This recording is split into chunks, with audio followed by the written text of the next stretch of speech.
В този влог ще видите красивото Малибу, но преди това малко смях. Не, защо се връзвам с една кола? Зора успях да накарам Юли да отидем на парк с скоростни влакчета, та ето ни в Носбери Фарм. Six Flags, който е най-големия, за съжаление не работеше, но и това си беше екстремно. Доста. Не. Пъпка ми излезе. Преди тебе ме е страх.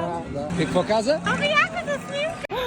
Моля, сърцето ми се тече и тук в гърлото. Не влизай, не го прави. Тя се е студена водата. Ами естествено. О, видя ли кобрата? Да.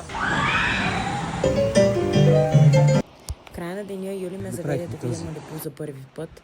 Мен ли бе? Беше много красиво и за снимки, разбира се, и тук успях да хвана една типична ситуация, благодарение на зума на телефона ми. Говорейки за зум, искам да ви покажа какво успях да видя от самолета.